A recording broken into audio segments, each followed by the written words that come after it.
El día que recibí la notificación judicial, estaba revisando facturas pendientes desde la computadora del comedor. Eran las 8:15 de la mañana, café en mano, cuando el portero llamó al departamento para anunciarme que un mensajero traía documentos urgentes. Firmé sin sospechar. Volví a mi escritorio, rompí el sobre y sentí cómo el mundo se abría bajo mis pies. Esteban me estaba demandando. Me acusaba de malversación de fondos, de haber manipulado cuentas internas y de actuar sin consentimiento ni autorización en la administración de Rivas & Solís Arquitectura. Solicitaba mi remoción inmediata del cargo de socia y la desvinculación total de la firma. El documento venía sellado por un juzgado comercial. Era real, legal, frío. Al principio creí que era un error. Llamé a Esteban, no contestó, le escribí. Nada. Intenté localizarlo por medio de su asistente. El señor Rivas está de viaje. No era verdad. Lo supe porque horas después vi su auto en el estacionamiento de la oficina. Se estaba escondiendo de mí. Mi cabeza ardía. Pasé de la incredulidad a la rabia y de ahí al miedo. ¿Cómo podía acusarme de eso? ¿Yo? La misma que renunció a su carrera contable para sacar adelante su sueño, la misma que invirtió todos sus ahorros en el primer local que negoció con proveedores cuando él no tenía reputación, que redactó los contratos de los primeros empleados. Cada rincón de esa empresa tenía algo mío. Las sillas de la sala de juntas las elegí yo. El sistema contable lo armé desde cero. Incluso la marca registrada llevaba mi apellido. Pero durante años yo había aceptado ese rol silencioso, sin placas, sin aplausos. Lo importante es que el negocio crezca, me decía, y creció, a costa mía. Empecé a recordar escenas que ahora cobraban otro significado, como cuando Esteban me decía que no era necesario que firmáramos una escritura formal de sociedad. Todo está en confianza. O aquella vez que me pidió mi firma para unos trámites bancarios que nunca me mostró. Yo firmé. Confiaba. Era mi esposo. ¿Quién duda de quien duerme a su lado? Ahora entendía, esa firma había sido mi sentencia. Busqué asesoría. Me reuní con una abogada, Paula Maureira, recomendada por una colega. Le llevé todos los papeles que tenía: registros, correos, copias de contratos, mis archivos de contabilidad. Paula escuchó todo sin interrumpirme, con una mirada que no se apartaba de mis ojos. Esto no es solo un caso de traición, me dijo al final. Es un intento calculado de borrarte del mapa, y no lo vamos a permitir. Ese vamos me dio un poco de oxígeno, porque hasta ese momento me sentía sola. No solo por la traición de Esteban, sino por todo lo que esa traición significaba: años de trabajo desvalorizado, de presencia ignorada, de esfuerzo invisible. Yo no era solo la esposa, yo era la mitad de esa firma. Solo que él, con su nombre en la puerta y sus discursos carismáticos, se había asegurado de que el mundo lo olvidara. Esa noche no dormí. Me quedé en el sofá rodeada de carpetas abiertas, revisando cada archivo con una mezcla de tristeza y determinación. Si Esteban quería pelear, lo haríamos, pero no con gritos, con pruebas. Porque si algo me enseñaron esos 8 años de números y sacrificios, fue que la verdad siempre está en los detalles. Y esta vez yo los tenía todos. Paula, mi abogada, tenía la mirada precisa de quien ha visto muchos intentos de destrucción camuflados como simples litigios comerciales. Pasamos 2 días completos revisando línea por línea la demanda que Esteban había interpuesto. En cada párrafo encontrábamos algo peor: contratos en los que aparecía mi firma, que yo jamás había estampado, autorizaciones supuestas que no existían en mis archivos, transferencias sospechosas hacia cuentas externas vinculadas a mí. La estrategia de Esteban era clara: retratarme como una administradora negligente que había desviado fondos sin consentimiento. Su objetivo no era solo sacarme del negocio, era desprestigiarme, apoderarse de la empresa como si yo nunca hubiera existido. Esto está orquestado, dijo Paula, marcando con fosforescente amarillo un documento. «Mira esta fecha. Ese día vos estabas internada con apendicitis». «No, sí», respondí. «Tengo la historia clínica. Perfecto. Este documento que firmaste supuestamente ese mismo día no tiene sentido. Es una falsificación.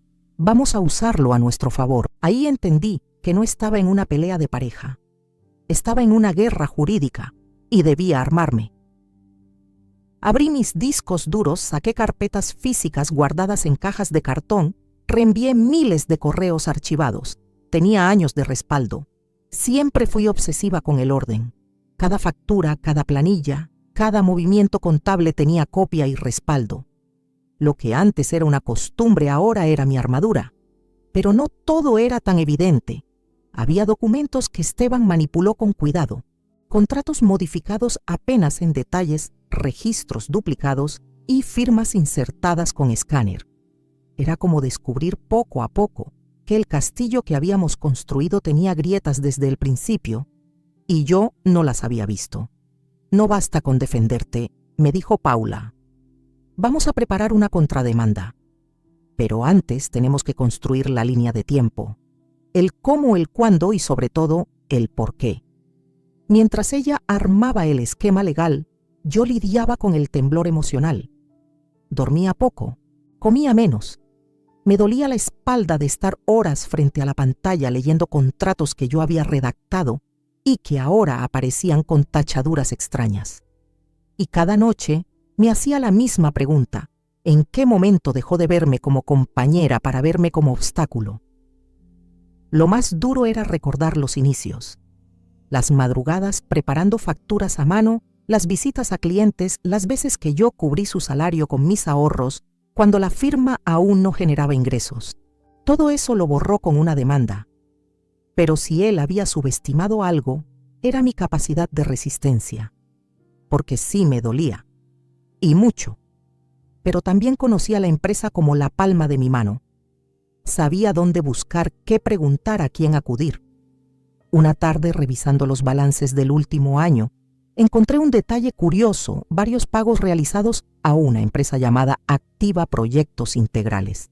Nunca la había escuchado. Revisé su quit y tras investigar un poco más descubrí que la titular era una mujer de nombre Jimena Tapia. Y resultó ser una ex colaboradora de Esteban. Alguien con quien él había trabajado en paralelo sin notificarme.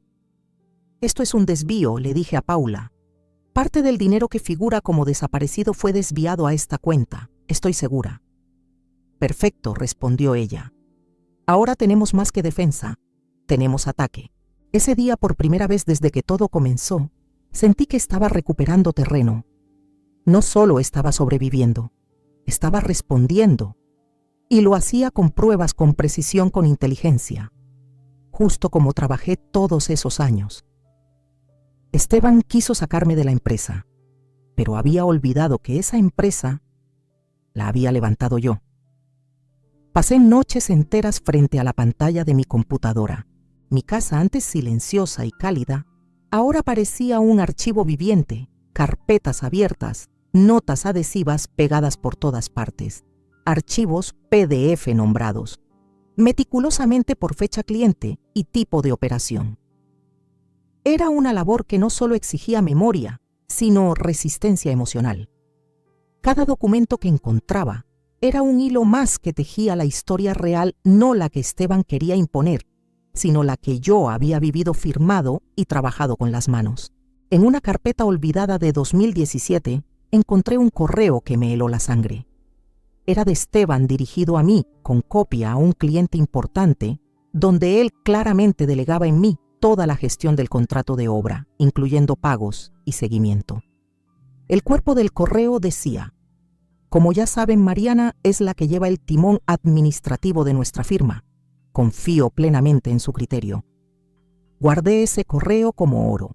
Encontré muchos más correos donde Esteban me pedía revisar balances, ajustar presupuestos, contactar proveedores.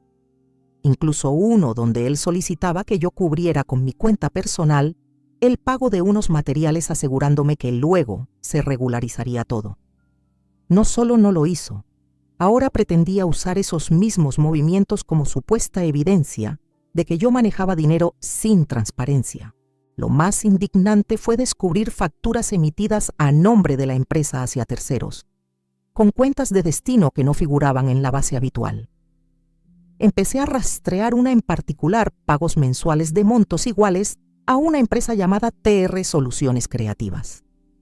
No figuraba en nuestros registros habituales de proveedores. Busqué su razón social y ahí estaba nombre de titular Quill domicilio fiscal. El nombre Tomás Rivas, su primo, un arquitecto al que Esteban siempre había descrito como inútil y sin visión. Cuando se lo mencioné a Paula, casi se atraganta con el café. Esteban desvió fondos a un familiar y lo ocultó como servicio tercerizado. Esto se pone más interesante. Pero no se trataba solo del dinero. Era el patrón de traición. El modo en que construyó una red para eliminarme del mapa mientras yo seguía convencida de que éramos un equipo. Lo más revelador llegó en una caja de documentos físicos que guardaba en la baulera del departamento. Ahí encontré los primeros contratos de la empresa. Todos estaban firmados por mí. Todos. Incluso el primer contrato de alquiler del estudio, la habilitación municipal, las boletas del monotributo inicial. Ese archivo tenía mi letra, mi huella, mi historia. Y sin embargo, Esteban creía que podía reescribirla desde su oficina con una denuncia fría. Revisando con Paula, armamos una cronología precisa. Desde el día que empezamos la empresa hasta el mes exacto en que Esteban comenzó a operar sin mí, con cuentas alternas y movimientos ocultos.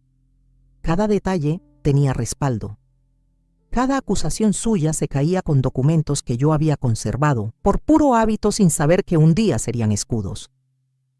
Lo mejor que hiciste fue confiar en tu orden, me dijo Paula. Es como si hubieras guardado un diario de tu verdad. Lloré esa noche, pero no de rabia, de alivio, porque por fin sentía que la narrativa estaba volviendo a mis manos. Ya no era la acusada indefensa, era la pieza clave que él intentó borrar y que ahora tenía los documentos para demostrarlo. Esteban podía tener abogados caros y discursos preparados. Yo tenía algo mejor, la historia real, y estaba lista para mostrarla, desde la raíz.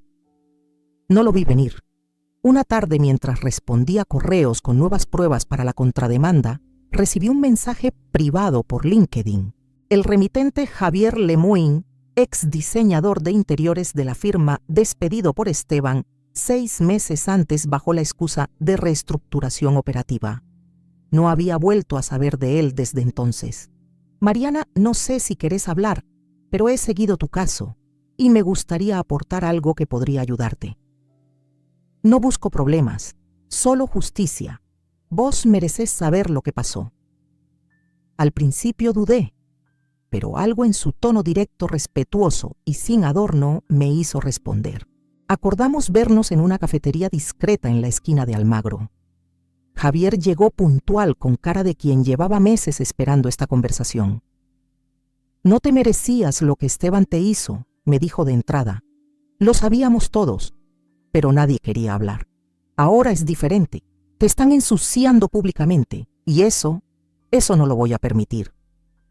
Me mostró su celular.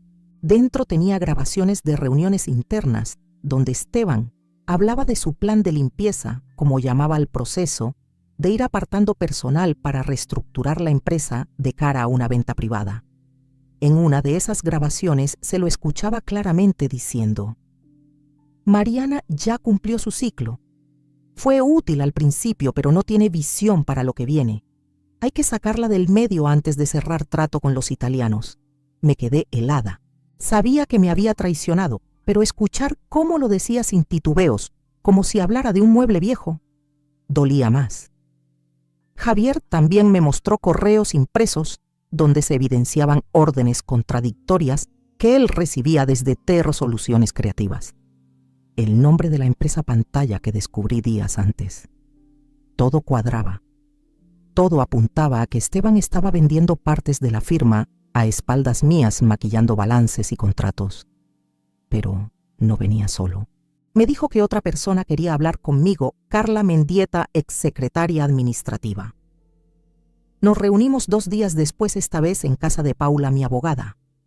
Carla llevaba una carpeta gruesa con papeles que había conservado tras su salida voluntaria, que en realidad fue presión encubierta. Dentro de la carpeta había copias de registros contables firmados por mí que Esteban intentaba invalidar. También tenía correos impresos donde él daba órdenes de reemplazar mi nombre en los comunicados internos por la gerencia, buscando diluir mi presencia institucional. Pero lo más fuerte fue una copia de un documento de venta de participación accionaria fechado 2 meses antes de la demanda con una cláusula que decía: la socia Mariana Solís será apartada conforme a lo acordado. Carla lo había encontrado en la impresora días antes de irse. Lo guardó por intuición. Hoy ese papel se convertía en una de nuestras pruebas más sólidas. No es que te quisieran fuera solo por estrategia, dijo Carla. Es que les molestaba que vos sabías demasiado, que eras demasiado ordenada y que no te callabas cuando algo no cuadraba. Me costaba asimilarlo todo. Sentía gratitud, claro, pero también rabia, porque el silencio de quienes sabían fue cómplice por mucho tiempo. Aunque ahora hablaran, la herida ya estaba hecha. Paula, sin embargo, lo tenía claro. Lo que importa es que hoy están de tu lado. Y no vienen por revancha, vienen por memoria. Eso vale. Decidimos citar a ambos como testigos. Sus testimonios, junto con las grabaciones y documentos, iban a ser parte clave de nuestra estrategia. Ya no estábamos a la defensiva. Ahora íbamos al frente. No con gritos ni escándalos, con verdad, respaldo y aliados. Esteban quiso sacarme sola y sin querer me dio algo mucho más poderoso: un equipo. Paula me lo dijo sin rodeos mientras hojeaba los documentos que le entregaron Javier y Carla. Con esto, Mariana, no solo podés defenderte, podés ir a la ofensiva. Y no por venganza, sino por dignidad. Vamos a presentar una contrademanda por fraude, abuso de confianza y falsificación documental. No me tembló la voz cuando asentí. Ya no era la mujer herida, confundida y desesperada de semanas atrás. Era una profesional que entendía perfectamente los mecanismos de una estructura legal y emocional. Esteban me había querido sacar del tablero por la vía rápida, pero no contaba con que yo sabría jugar a largo plazo, jugada por jugada. El plan legal tomó forma en pocos días. Paula reunió todo el material correos con delegaciones claras de responsabilidad, facturas firmadas por mí, transferencias encubiertas a empresas relacionadas, grabaciones y testimonios que desmentían punto por punto la versión presentada por Esteban. Con eso armó un expediente robusto, estructurado y difícil de refutar. Presentamos la contrademanda ante el mismo juzgado, y no solo respondimos a cada una de sus acusaciones, lo denunciamos formalmente por intentar falsificar documentación con fines de despojo societario y por haber manipulado activos comunes para su beneficio personal. Paula lo expresó con claridad. Vamos a demostrar que vos fuiste la columna administrativa, financiera y estratégica de esta firma, y que él quiso apropiarse de todo borrando tu historia. La noticia no tardó en filtrarse. El entorno empresarial en el que nos movíamos era más pequeño de lo que parecía. Y fue un periodista de economía del diario Crónica Pyme, Martín Reynoso, quien se topó con la demanda y la contrademanda mientras investigaba disputas societarias en empresas familiares. Una mañana recibí un mensaje suyo pidiéndome una entrevista. Dudé. No quería exponerme, pero Paula me convenció. Es hora de que hables, desde tu lugar, desde los hechos. La entrevista fue dura pero limpia. Hablé de mi rol, de los años de trabajo, de cómo muchas veces firmé sin mirar por confianza y cómo esa confianza fue usada en mi contra. No usé palabras como traición ni venganza. Usé las que siempre me representaron: responsabilidad, aporte, justicia. 2 días después, el artículo se publicó bajo el título La arquitecta invisible, el otro lado de la empresa Rivas Solís. Era directo, sin sensacionalismo. Relataba cómo detrás del éxito visible de la firma había una mujer que había hecho mucho más que acompañar. Había construido, financiado y sostenido, y ahora luchaba por ser reconocida. Las redes se encendieron, no porque fuera viral, sino porque muchas mujeres se sintieron reflejadas. Empezaron a llegarme mensajes de contadoras, administradoras, diseñadoras, esposas de socios, todas con historias similares, invisibilizadas, omitidas, anuladas en el momento del éxito. Yo no estaba sola, nunca lo había estado. Solo me faltaba saberlo. Esteban, por supuesto, estalló. Su abogado llamó a Paula para intentar negociar discretamente. Le ofrecieron un retiro económico a cambio de silencio y renuncia pública a cualquier participación en la empresa. Paula se rió cuando me lo contó. Silencio. Después de todo lo que hicimos, ni aunque te ofreciera el doble. Yo también sonreí. No por desprecio, sino por claridad. Porque la única salida que yo quería ya no era una indemnización. Era la verdad reconocida. Legalmente, públicamente, moralmente. El caso pasó a la etapa de audiencias. Y ahora, con los medios atentos, Esteban no tenía la comodidad del anonimato. Ya no era solo un conflicto empresarial. Era un ejemplo de cómo la historia muchas veces es contada solo por quienes firman adelante, olvidando a quienes la redactaron. Yo estaba lista, no para pelear, para contar. Y esta vez nadie me iba a interrumpir. El día de la audiencia llegó con un aire espeso, como si el clima supiera que algo importante iba a suceder. Entré al juzgado con la cabeza en alto, acompañada por Paula, mi abogada, y por Carla, que venía a testificar. Detrás de nosotras, Javier con una carpeta bajo el brazo y una expresión que mezclaba convicción y coraje. Yo vestía sobria, sin ostentación, pero con la firmeza de quien viene a defender lo que le pertenece. Al otro lado del salón, Esteban llegó impecable con su traje azul de siempre y esa sonrisa de suficiencia que tanto conocía. Pero algo en su mirada había cambiado. Ya no era el hombre seguro que acostumbraba a dominar las reuniones.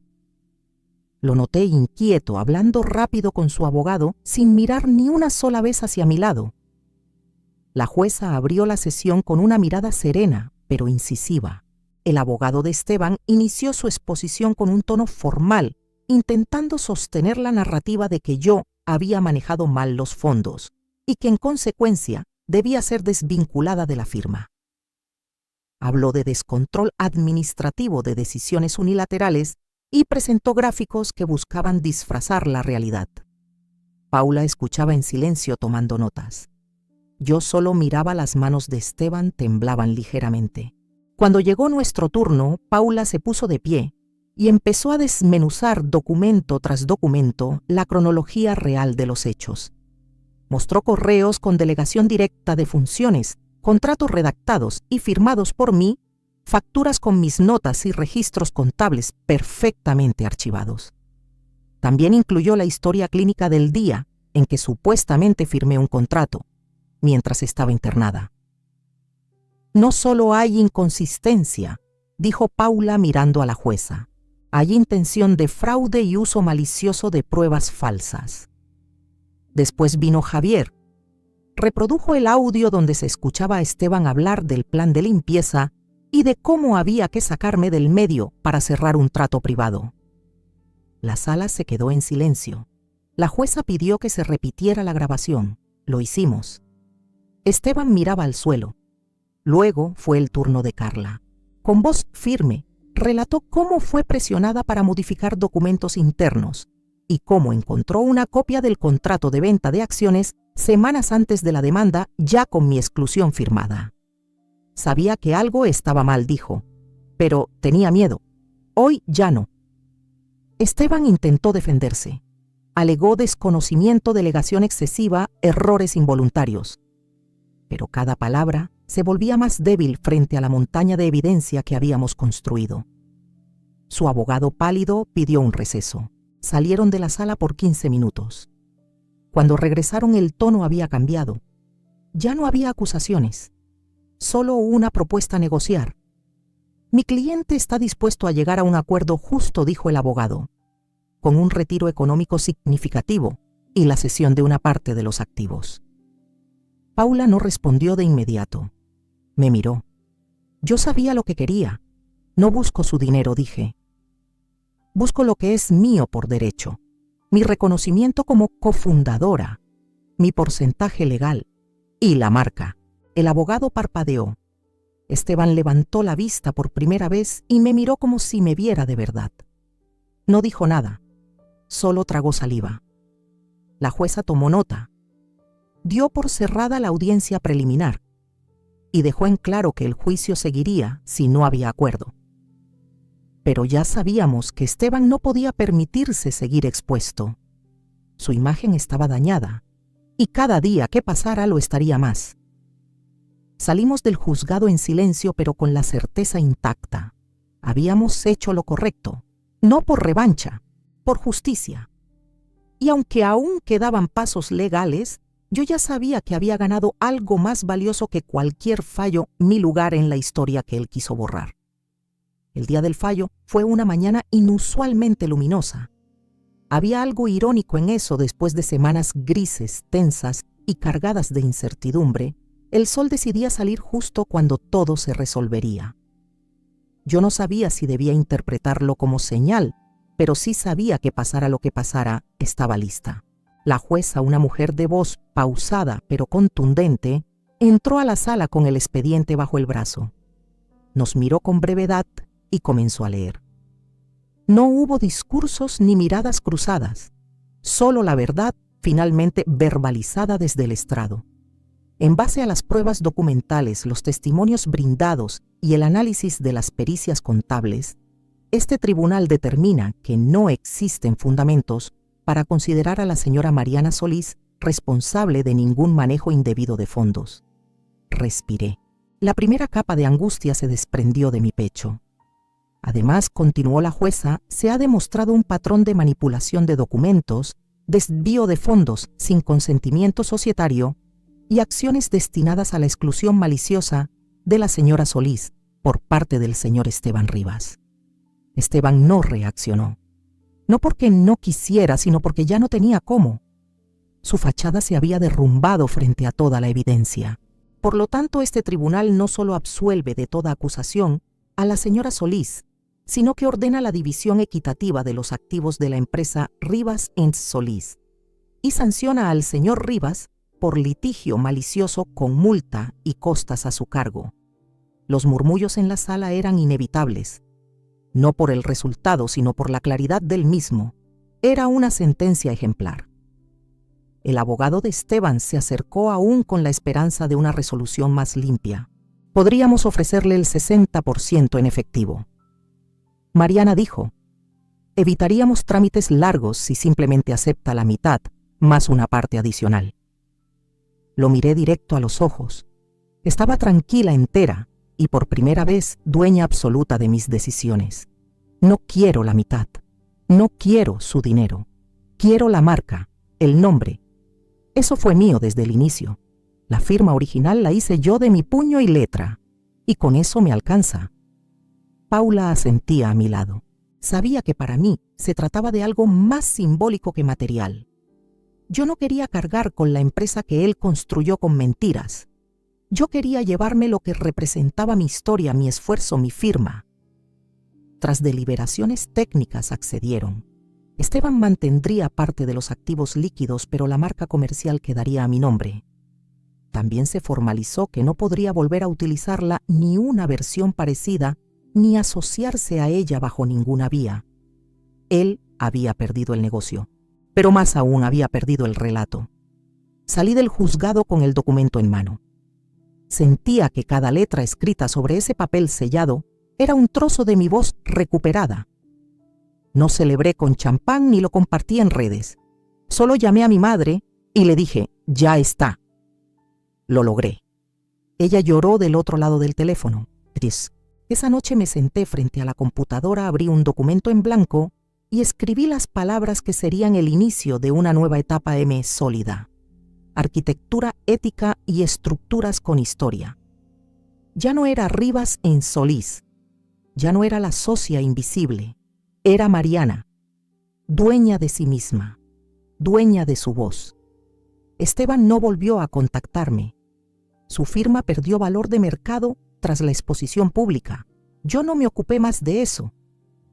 Cerré ese capítulo con una mezcla de compasión y justicia, porque al final lo que me dolía no era haberlo amado, era haberme olvidado por un tiempo de amarme a mí.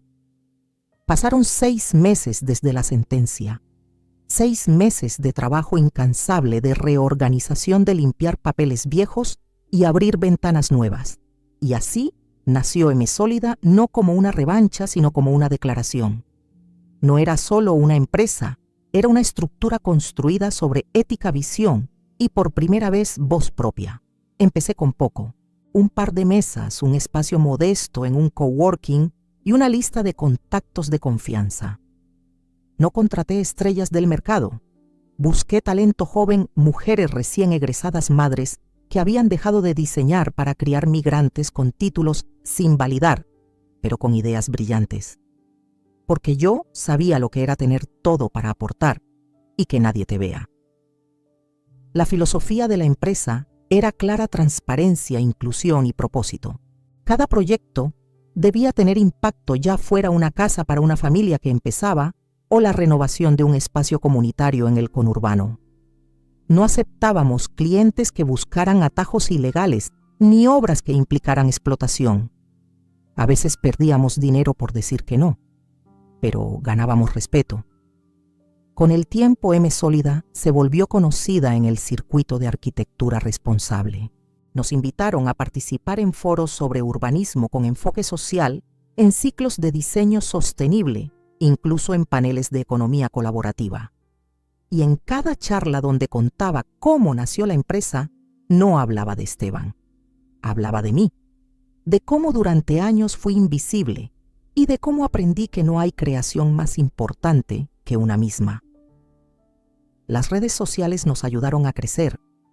Nuestras publicaciones no mostraban solo planos, sino historias, quiénes diseñaban para quiénes y por qué. Eso conectaba, inspiraba. Recibíamos mensajes de otras mujeres que estaban atrapadas en estructuras parecidas a la que yo había vivido. Algunas escribían para contarme que habían renunciado, otras que estaban empezando de cero. Yo respondía a todas, porque sabía lo que era necesitar una señal. Cuando se acercó mi cumpleaños número 40, no esperaba celebraciones. Nunca me había sentido cómoda con los homenajes, pero mi equipo tenía otros planes. Esa mañana me citaron en una obra que estábamos por inaugurar. Era un edificio de oficinas pequeñas, pensadas para profesionales independientes que no podían pagar grandes alquileres. Llegué temprano sin sospechar nada. Al entrar vi los globos, las flores, y sobre la puerta principal una placa de bronce que decía Mariana Solís, arquitecta de futuros posibles. No pude contener las lágrimas. Mercedes, mi jefa de proyectos, me abrazó fuerte. Esto no es solo por lo que hiciste, sino por cómo nos hiciste creer que también podíamos hacerlo nosotras, me dijo. Esa noche organizamos una cena sencilla, íntima en el nuevo espacio. Comimos empanadas caseras, brindamos con vino del bueno y cada una compartió algo que había aprendido desde que empezó a trabajar en M Sólida. Fue la celebración más honesta de mi vida. En un momento me asomé a la calle para tomar aire y lo vi. Esteban parado en la vereda de enfrente, solo, con las manos en los bolsillos mirando la placa que llevaba mi nombre. No cruzó, no hizo gestos.